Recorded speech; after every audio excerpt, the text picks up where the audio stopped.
Assalamualaikum warahmatullahi wabarakatuh. Saya Sofiatul Nurjana, mahasiswa dari Universitas Islam Negeri Maulana Malik Ibrahim Malang, akan menjelaskan tentang mahram. Nah, di sini saya akan mengupas 4, yaitu tentang pengertian mahram, sebab-sebab mahram, macam-macam mahram mu'aqad, dan konsekuensi adanya mahram. Nah, sebelum kita masuk pengertian mahram, banyak orang tuh salah pengertian mahram itu sama dengan muhrim, padahal artinya itu sangat jauh berbeda. Biasanya kan kayak gini orang-orang, maaf maaf jangan sentuh aku, kan kita bukan muhrim. Nah, itu kesalahannya, padahal muhrim dan mahram itu jauh beda. Coba kita lihat dari arti kata muhrim. Jika ditinjau dari dalam segi bahasa, muhrim berasal dari kata bahasa Arab yaitu muhrimu. Huruf mim berharokat dhammah yang bermakna orang yang sedang berikhram atau pelaksanaan umroh dan haji. Jadi orangnya sedang berikhram, muhrim itu. Sedangkan mahram sendiri itu berasal dari kata mahrum dengan huruf mim berharokat fathah yang bermakna orang yang haram dinikahi, yaitu baik laki-laki ataupun perempuan. Dari perjabaran dari dua kata tersebut sudah sangat jelas arti dan maksud tujuan dari penggunaan dua kata tersebut.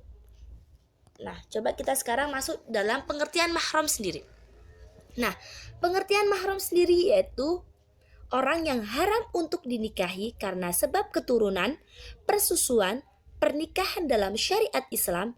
Sedangkan kata mahram atau mahrum yaitu orang-orang yang berlawanan jenis dengan kita, namun haram dan tidak boleh dinikahi baik untuk sementara ataupun selamanya, namun kita diperbolehkan berpergian atau berjabat tangan dengannya kecuali menikah.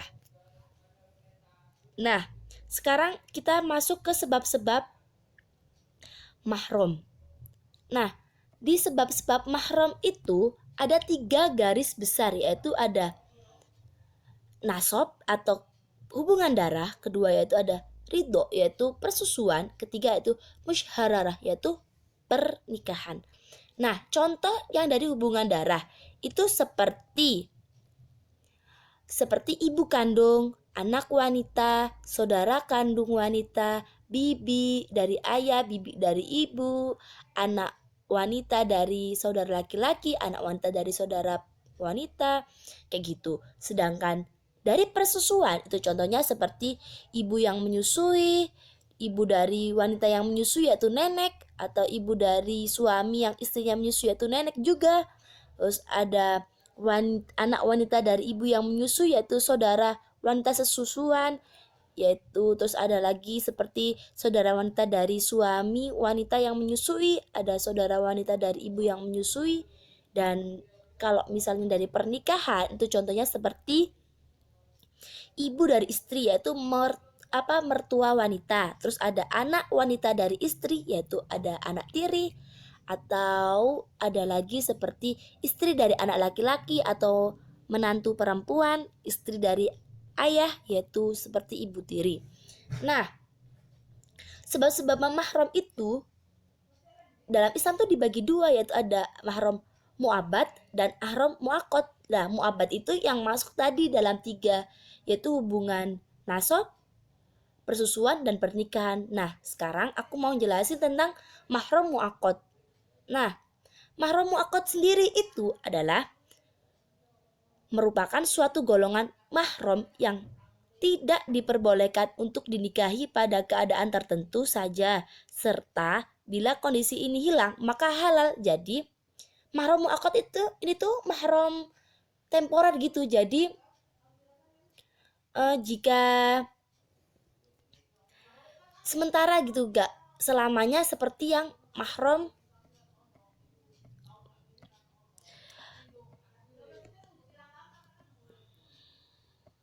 jadi bukan seperti mahram yang muabad kayak gitu. Nah, apa sih perbedaan mahram selamanya dan mahram sementara secara hukum Islam? Nah, 1, lelaki dan perempuan yang mahram selamanya itu boleh berpergian berduaan, boleh berboncengan dengannya, boleh melihat anggota badan selain pusar sampai lutut, boleh berjabat tangan, dan sebagainya. Sedangkan laki dan perempuan yang mahramnya sementara itu hukumnya sama dengan perempuan non-mahram, yaitu tidak boleh berduaan, tidak boleh memandang kecuali ada keperluan, tidak boleh berjabat tangan.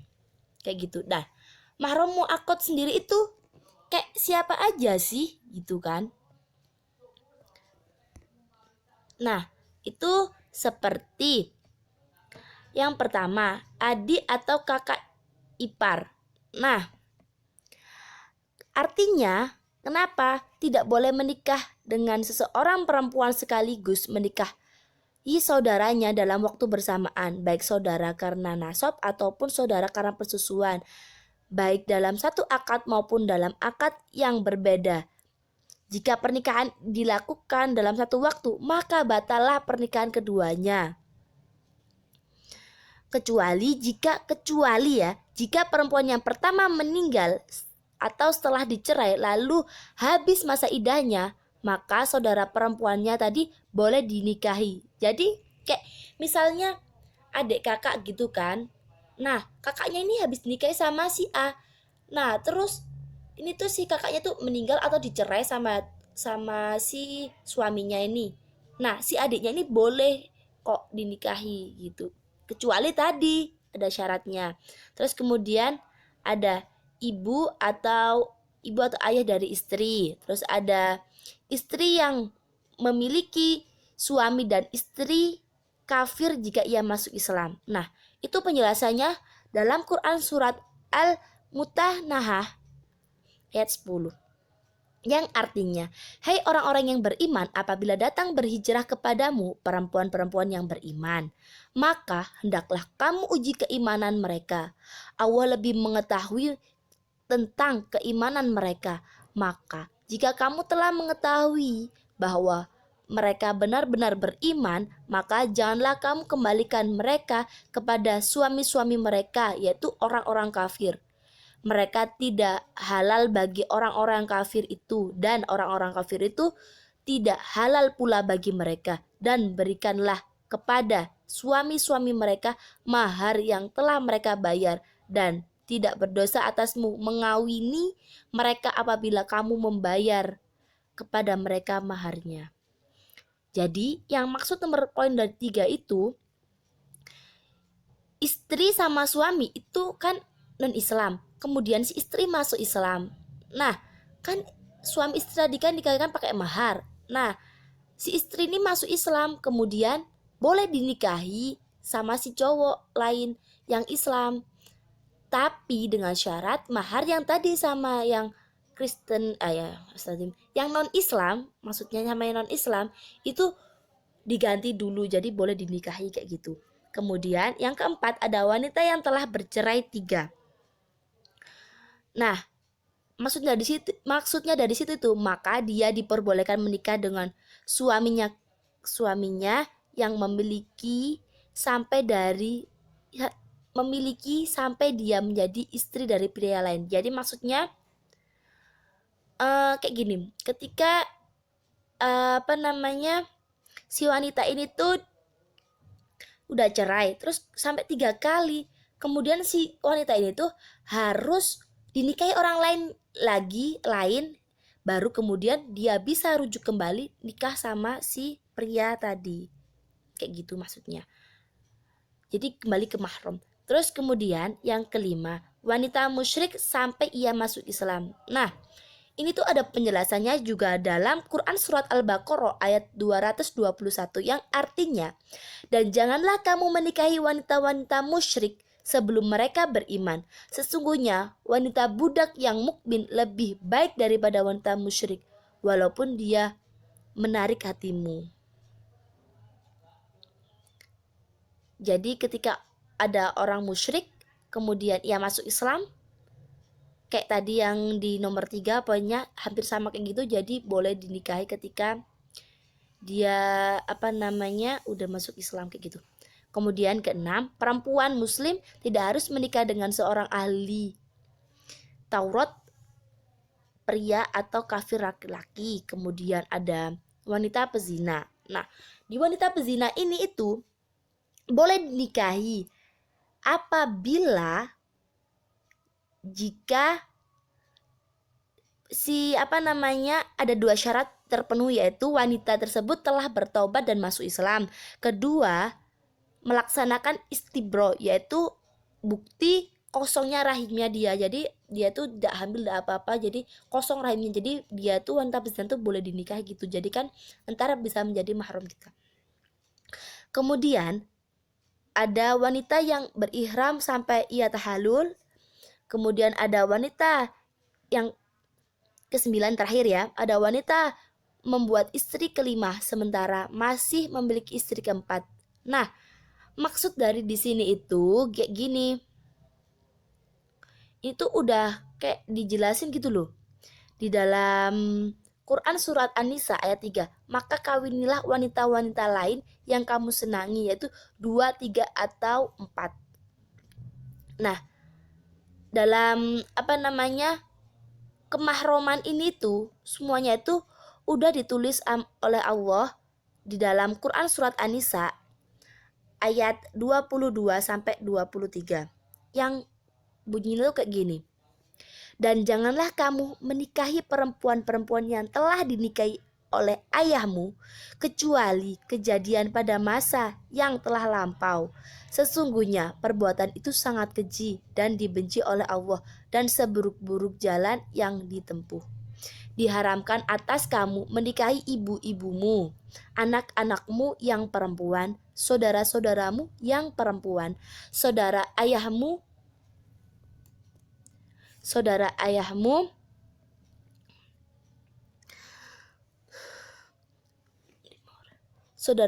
yang perempuan, saudara-saudara ibumu yang perempuan, anak-anak perempuan dari saudara-saudara yang laki-laki, anak perempuan dari saudara-saudara yang perempuan, ibu-ibumu yang menyusui kamu, ibu sesuanmu, atau ibu-ibu istrimu mertua, anak-anak perempuan dari istrimu atau anak tiri yang dalam pemeliharaan dari istri yang telah kamu campuri.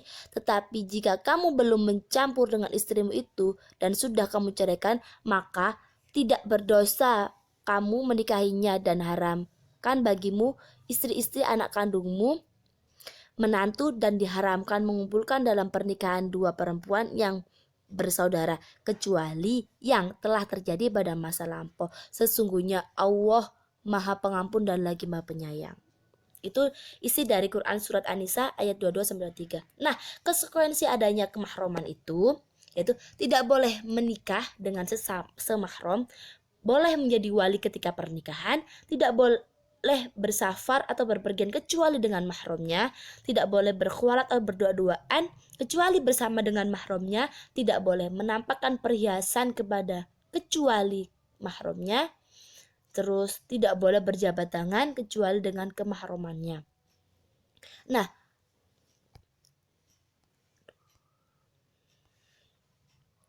Nah, larangan itu perkawinan karena hubungan darah dalam agama itu diharamkan. Begitu juga menurut medis. Mengapa?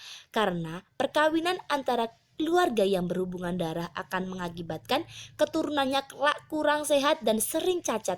Bahkan integrasinya kadang-kadang kurang cerdas. Terus kemudian larangan perkawinan karena hubungan susuan. Itu larangan ini dimaksud karena air susu yang telah ditelan oleh si bayi akan menjadi darah daging untuk membentuk fisik si bayi. Kemudian terputusnya hubungan antara individu keluarga yang mengakibatkan putusnya rahim antara mereka dan menanamkan perasaan dendam. Seandainya ada seseorang yang mau menikahi istri anaknya, berarti akan menanamkan perasaan yang dendam antara mereka, karena ada kemungkinan anak ingin rujuk kembali setelah diceraikan ketika melihat bapaknya menikahinya. Hal tersebut dapat pula menjadikan anak sakit hati, menyesal, dendam, dan akhirnya mereka saling memutuskan hubungan rahim antara mereka. Nah, di balik semuanya itu kan pasti ada tujuannya. Apa sih tujuannya? Nah, tujuannya itu pernikahan dengan mahram menimbulkan perlemahan, dilarangnya tadi loh ya. Itu karena pernikahan dengan mahram menimbulkan perlemahan nasab atau keturunan baik secara fisik ataupun psikologis yaitu mental. Pernikahan dengan mahram bertolak belakang dengan prinsip dasar nikah untuk memperbanyak keturunan dan saudara, karena cuma selingkuh dengan keluarga itu aja. Kemudian pernikahan dengan mahram mengakibatkan carut marutnya kekerabatan, maksudnya itu kayak berantem gitu. Kemudian tujuannya juga untuk menjaga kemurnian nasab, untuk menjaga agama, dan untuk mencetak generasi unggul dengan berbagai variasi dan jenis kualitasnya. Nah, sekian, terima kasih penjelasan dari aku. Jika ada kurang dan salah lebihnya, aku mohon maaf. Wabillahi taufiq walhidayah. Assalamualaikum warahmatullahi wabarakatuh.